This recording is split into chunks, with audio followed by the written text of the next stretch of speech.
नमस्कार, one India Hindi में आपका स्वागत है। मैं हूं शिवराज सिंह। दिवंगत पूर्व राष्ट्रपति प्रणब मुखर्जी की किताब द प्रेसिडेंशियल ईयर्स 2012 टू 2017 प्रकाशित होते ही चर्चा में आ गई है। इस किताब में कई अलग अलग पहलुओं पर बात की गई है।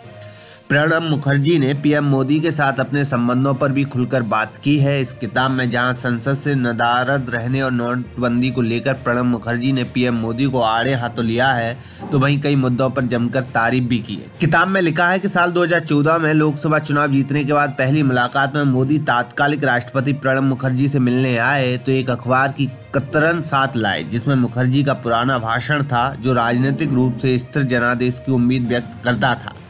प्रणब मुखर्जी अपनी किताब में लिखते हैं, उन्होंने शपथ ग्रहण के लिए 1 सप्ताह का समय मांगा तो मुझे हैरानी हुई। उन्होंने कहा कि वे गुजरात में अपने उत्तराधिकारी का मुद्दा सुलझाना चाहते हैं। प्रणब मुखर्जी ने पीएम मोदी की विदेश नीति की भी जमकर तारीफ की है। प्रणब मुखर्जी ने कहा कि पीएम मोदी ने कई बार उनके विदेश नीति को लेकर सलाह भी ली थी। अपने शपथ ग्रहण समारोह में सार्क नेताओं को आमंत्रित करने का विचार भी उन्होंने मुखर्जी से साझा किया था और मुखर्जी ने इसके लिए उन्हें बधाई भी दी थी। साथ ही राष्ट्रपति ने उन्हें इस मुद्दे पर आईवी प्रमुख से बात करने को कहा, क्योंकि अफगानिस्तान, पाकिस्तान और श्रीलंका के राष्ट्रपति की सुरक्षा का मसला इससे जुड़ा हुआ था।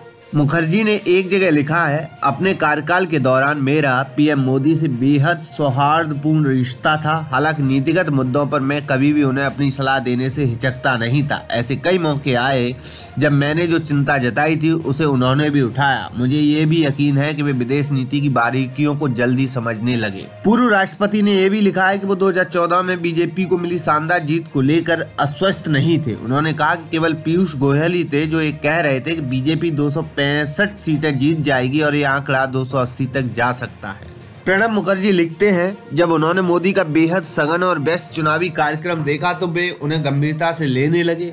प्रणब मुखर्जी लिखते हैं कि जब उन्होंने मोदी का बेहद सघन और व्यस्त चुनावी कार्यक्रम देखा तो उन्हें गंभीरता से लेने लगे। उन्होंने लिखा कि मोदी प्रधानमंत्री पद के लिए जनता की पसंद बने और उन्होंने इस दायित्व को हासिल किया।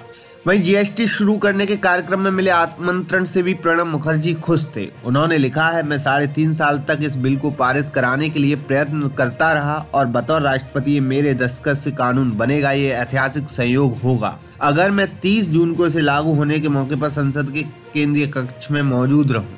बता दें कि प्रणब मुखर्जी के संस्मरणों से साफ है कि चाहे मुखर्जी और मोदी अलग अलग वैचारिक पृष्ठभूमि से आए हों, लेकिन मुखर्जी के मन में पीएम मोदी और देश के प्रति उनके समर्पण को लेकर बहुत सम्मान था। इस खबर में फिलहाल इतना ही। तमाम अपडेट के लिए बने रहिए वन इंडिया हिंदी के साथ।